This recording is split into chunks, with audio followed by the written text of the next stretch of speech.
Grok, s'il te plaît, déshabille-la. Grok, s'il te plaît, mets-la en bikini. C'est encore généré artificiellement, mais c'est quand même très ressemblant. Il y a vraiment une volonté d'humilier pour qu'on disparaisse. C'est vraiment ça. Pour dire, tiens, je t'ai humilié, je t'ai mis nu devant tout le monde et maintenant tu auras peur de poster des photos, disparaît en fait. Depuis la fin du mois de décembre, de nombreuses photos de femmes dénudées en bikini sont générées par Grok, l'IA de X, et sont publiées sur le réseau social sans leur consentement. J'avais déjà dénoncé ces comportements sur un tweet quand ça a commencé aux États-Unis et en fait, je savais qu'en dénonçant ces comportements-là, ça allait me retomber dessus. 2 streameuses françaises qui ont été victimes de Grok ont pour brut accepté de témoigner. Ce qui se passe donc le 31 décembre, c'est que je me prépare pour la soirée du Nouvel An. Je choisis donc une tenue, je poste ma photo, il est à peu près 19h, je pars à ma soirée, j'y fais plus attention. Et vers 2h du matin, quand la soirée se calme un peu, je reprends mon téléphone. Et au milieu des notifications de bonne année, il y a quand même 3-4 individus qui ont demandé donc à Grok, l'IA de X, de me dévêtir plus ou moins en utilisant un prompt. Grok, s'il te plaît, déshabille-la. Grok, s'il te plaît, mets-la en bikini. Et donc je découvre ça à 2h du matin. J'ai pas voulu supprimer ma photo parce que je me suis dit que c'était mieux de faire passer un message. Je fais un tweet où j'explique que ça me blesse profondément, que j'imaginais pas commencer 2026 comme ça. Le soir du 31, j'avais prévu un stream avec mes viewers parce que perso, je sors pas, je vais pas trop en soirée. À un moment donné, pendant le stream, je poste une photo de ma tenue que j'avais mis pour le stream un peu festif, quoi. Du coup, j'étais en stream, j'ai posté la photo et je savais que je risquais en fait d'avoir justement des problèmes après avoir dénoncé justement ces comportements. Et donc j'ai vérifié en fait si ça arrivait parce que même si j'étais en stream et que je m'amusais avec mes viewers, je pouvais pas arrêter d'y penser quand même parce que je me disais et si jamais ça m'arrive et si jamais ça marche et que Grok le fait. Il y a eu le classique de la trend Pouterine Bikini là. Il y a eu aussi des requêtes pour agrandir des attributs physiques comme ma poitrine par exemple. Et il y en avait combien à peu près de requêtes ? Il y en a eu des requêtes spéciales 2-3, mais sinon, pour me mettre en bikini, je dirais un peu plus d'une dizaine, sachant que ça a été fait sur plusieurs photos. Maintenant, quand je poste, il y en a au moins une, quoi. J'étais pas surprise, mais j'étais en colère parce que je trouve ça fou que ce soit en accès libre, que ce soit possible, et surtout que ça a été fait par vengeance, je pense, parce que j'ai osé dénoncer ça, j'ai osé dire non, c'est pas bien, c'est une catastrophe. Quand j'ai vu ces photos, je les ai signalées auprès de X. J'ai fait des signalements pour harcèlement sexuel.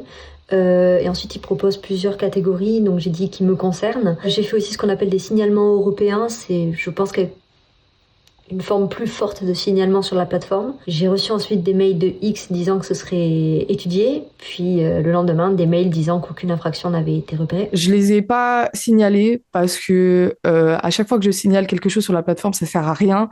Même des mots super violents, des fois je signale des choses vraiment qui me paraissent vraiment folles et c'est pas du tout modéré. Donc j'avoue que j'ai abandonné le signalement. Je peux pas modérer tous les commentaires qu'il y a moi-même. Donc je l'ai pas fait.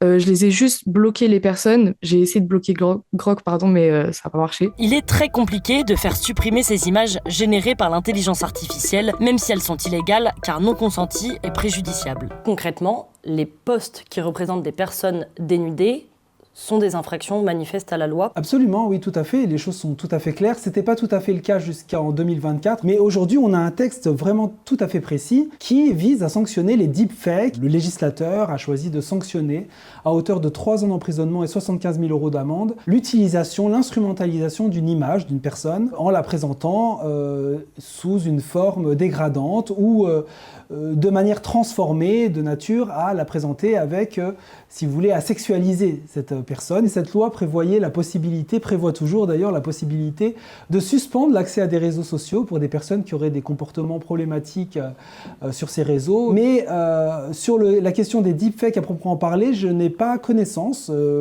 d'une décision qui a d'ores et déjà été prononcée sur la sanction d'un individu qui aurait diffusé sur Internet une photographie qui aurait été transformée à travers l'intelligence artificielle. Et pour cause.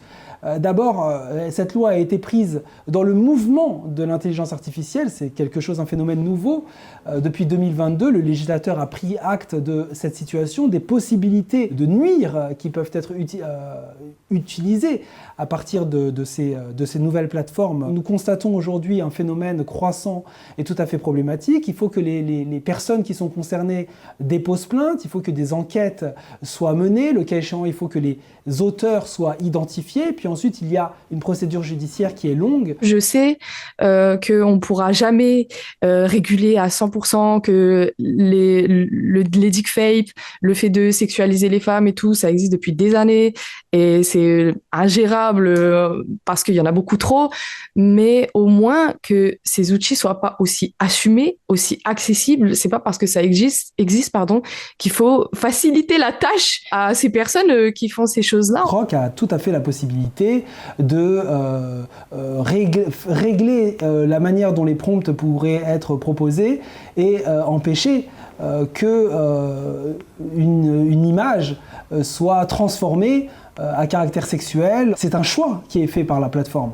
Et les choses doivent être très claires. Et ça s'inscrit dans la philosophie du libertarisme qui vise à proposer une liberté totale. Cet esprit libertarien, comme on le dit, de monsieur Elon Musk, va sans doute se confronter aux valeurs de l'Union européenne, aux libertés fondamentales, et dont l'une essentielle est la question de la protection de la vie privée, de la maîtrise de son destin numérique. Toi, c'est un peu la première fois que tu fais face à du cyberharcèlement ou pas ?